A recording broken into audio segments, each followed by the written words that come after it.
You are not bound by your beginnings. The place from which you come, no matter how rugged or radiant, does not have the authority to define the full bloom of your becoming.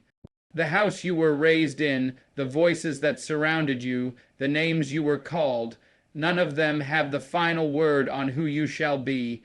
You may have come from a silence so deep, it drowned your dreams before you could even speak them aloud. You may have come from a place where hope was rationed, where love had thorns, where laughter was quiet because joy had to tiptoe through the room.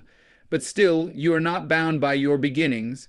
There are many who will try to remind you of who you used to be, not out of malice, but out of memory. They have not yet seen the wings you are growing, still damp from the labor of your transformation. They remember the seed, but not the bloom. They speak of the girl who cried in the dark, the boy who stumbled, the child who faltered, but they do not see the power in your posture now. They do not see the way you rise like sun on a new horizon, silent and sure, with heat in your spirit and light in your bones. You are allowed to walk away from the image they hold of you. You are allowed to outgrow the stories that were once true. You are allowed to evolve. Sometimes beginnings are burdened with sorrow. Maybe your first language was heartbreak. Maybe your first lesson was to endure, not to enjoy. Maybe your childhood was a season of survival and not of song. And still, you are not required to wear those years like a name tag on your chest. You are not required to replay the ache of your first chapters as if your soul were stuck in some broken loop. You are allowed to turn the page. You are allowed to write differently now. Your beginning might have been unkind. It might have been heavy. It might have carried the weight of people who did not know how to hold themselves, let alone raise you whole. But let me tell you something clear and unshakable. Your roots do not predict your reach. The ground may have been bitter, but the fruit can still be sweet. The story may have started in shadows, but you can walk in light. It is not betrayal to become more than your past. It is not arrogance to ascend. It is divine birthright. It is sacred rebellion. It is choosing to live out loud in a world that expected you to shrink. The world often wants to keep people in their place, especially if their place was once beneath the heel of circumstance. But you, my dear, were born to rise. You were born with breath that carries purpose, with eyes that were meant to behold more than grief. You were not placed here merely to continue the story of what came before. You were born to disrupt it, to rewrite it, to become the chapter that shifted the entire narrative. You are the break in the cycle. You are the echo of dreams that your ancestors never had the chance to speak. You are not here to repeat. You are here to renew, and let us not mistake humility for invisibility. Let us not confuse endurance with imprisonment.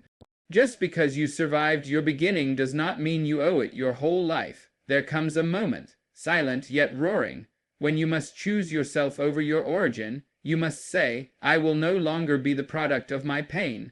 I will be the promise born of it. You must decide that the foundation will not be the frame, that the starting point will not be the stopping place, that the wound will not have the last word. There is power in that choice. There is thunder in that turning.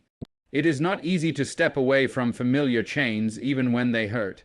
It is not easy to say, I am becoming someone my past will not recognize, but it is necessary, because the soul is always stretching, always seeking, always asking, what more is there for me? You owe it to that voice inside of you, the quiet one that survived all those years of noise. You owe it to the future that is knocking on your door, asking if you are ready to answer as a new version of yourself. And you owe it to the child you once were, who dreamed of flying before they were taught to crawl. Honor the ache that calls you higher. That deep and persistent tug in your spirit is not there by accident. It is not a mistake, not a momentary flicker. It is the whisper of your becoming, the soft thunder of your truth rising through the rubble of your routine. That ache, the one that won't let you settle, that won't let you pretend you're content when your soul knows otherwise, is sacred. It is your compass. It is your soul stretching its arms after too long a sleep, yearning to move, to reach, to climb beyond the ordinary into the extraordinary terrain of your potential. There is a stirring that happens long before change is visible. It begins in silence, in solitude, when the world is still, and the mind quiet enough to hear what the heart has been shouting all along. That ache is the sound of your higher self knocking, knocking, knocking, asking to be let in. Not because you are broken, but because you have outgrown where you are, because the cage of your comfort is now too small for your wings, because the version of you that has been so faithful in surviving is no longer enough to lead the life that longs to be lived through you. You must listen to that ache, not with fear but with reverence. You must sit with it, cradle it, ask it what it wants you to know. It is not trying to hurt you. It is trying to wake you. And awakenings are never quiet things. They roar in the bones and rustle the peace you've built around pretending. They show up in the still moments, when no one is watching, when you're alone with yourself, and the mirror of your own eyes asks, "Is this it? Or is there more?" That question is a seed, and that seed is holy, because only the brave will answer, and only the bold will water it with their action. So many ignore the ache. They drown it in busyness, muffle it with obligation, silence it with small talk and scrolling and swallowing every whisper of unrest. But you, if you are reading this, if you are hearing this, you are being asked to do more, to be more, to stand in the aching gap between who you've been and who you are becoming, to not run from the tension but lean into it. To honor the ache means to accept that where you are is no longer where you are meant to stay. It means refusing to numb the longing with temporary distractions. It means choosing to feel even when it's uncomfortable. Because what you feel is real, and what is real can be transformed. You may feel it in your job where your hands are busy but your heart is bored.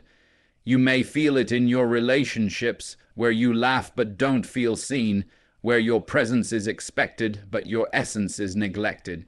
You may feel it in the life you've built, one that looks good on the outside but doesn't sing to the song inside your chest. The ache is telling you there is more, not because you are ungrateful, but because you are unfinished. There is no shame in yearning. There is divinity in desire. You were made to seek, to evolve, to bloom again and again. Let the ache become your teacher. Let it guide you to the questions you've been too afraid to ask. Who would I be if I stopped shrinking? What would I create if I no longer feared failure? What joy might I find if I walked away from what depletes me? These questions are invitations. They are openings. And yes, they may bring discomfort, because transformation always does. Growth is not polite. It does not ask for permission. It erupts. It demands. It shakes you from your sleep and says, "Come now, you've tarried here too long." And do not be surprised if the ache deepens just as you begin to listen. That is how it works. It swells with your attention, not to torment, but to lead, to quicken your pace, to make sure you do not settle halfway up the mountain when the view from the sum. It was always yours to claim. The ache will not soothe itself. It is soothed by obedience, by action, by movement toward the unknown light that only your heart can see. And though others may not understand, though they may question why you are leaving behind what looks stable, secure, successful, even they cannot hear the ache the way you do. It was given to you. It is yours to honor. Others may call you reckless. Let them. They are not the ones living in your skin, sleeping beside your soul. They cannot feel the fire rising in your ribcage. Only you can. Only you know how loud the silence has become. Only you know what it costs to stay. Let the old fall away with grace. All that you once were, all that you carried, all the names you answered to, all the roles you played. They served you, they shaped you, they saved you, perhaps, but they do not own you. The shedding is not betrayal, it is a return to your essence, to your core, to the truth of who you are beneath the expectations and the performances. There is a beauty in release, in saying thank you and goodbye to the versions of yourself that no longer hold your truth.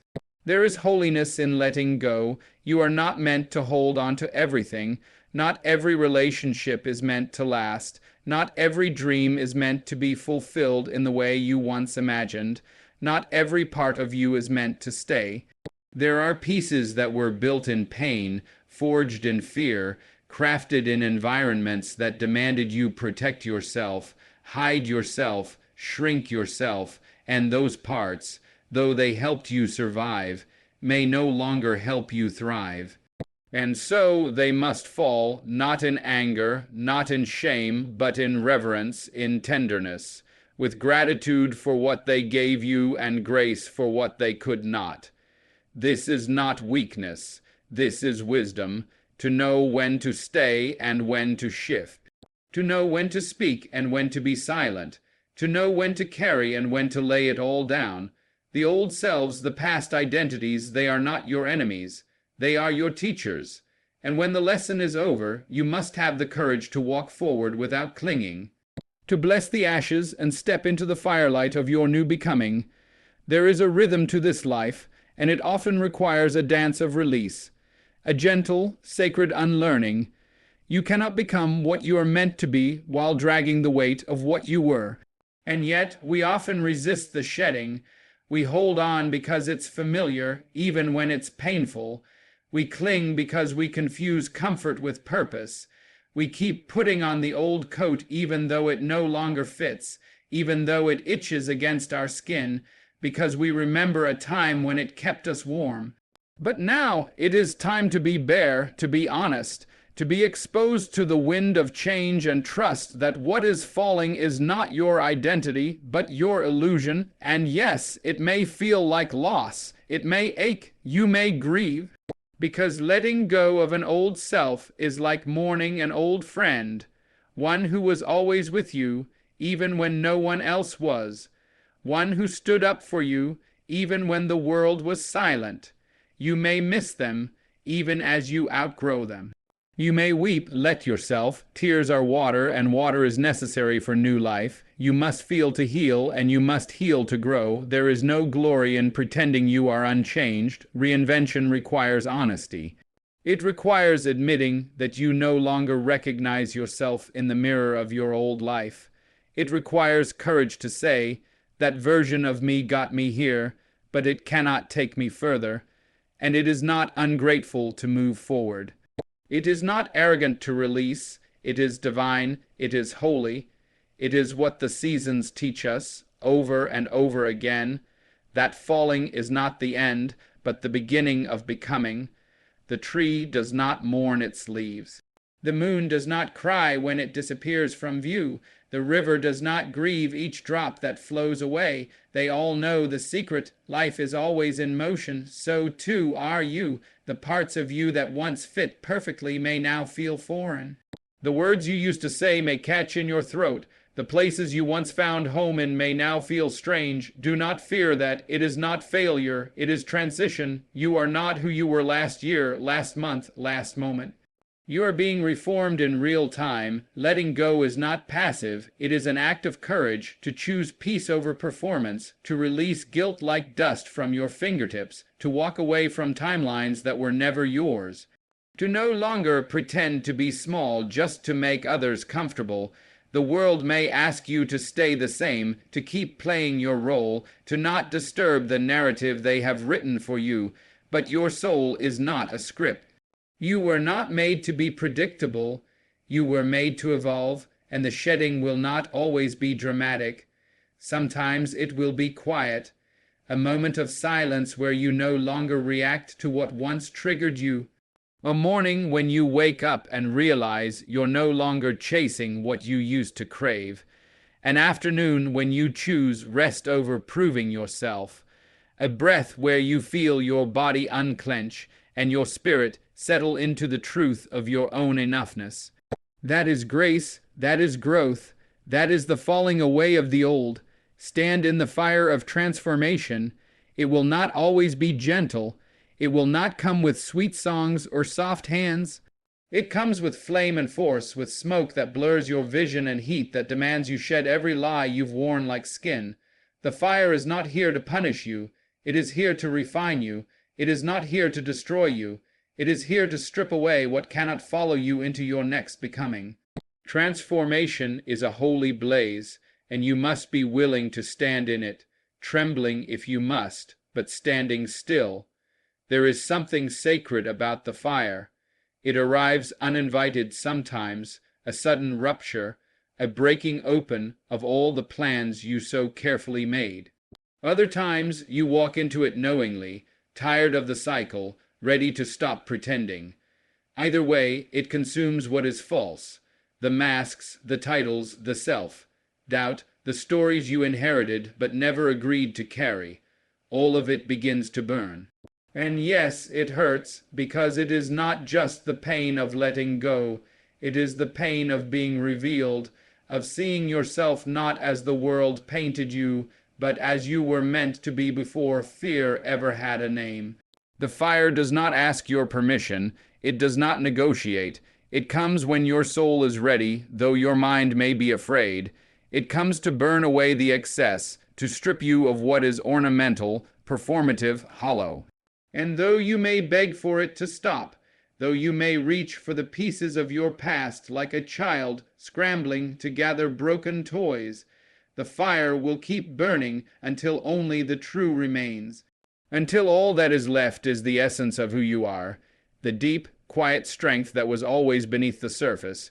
You must not run, you must not hide, because when you run from the fire, you carry the very things you were meant to be free from.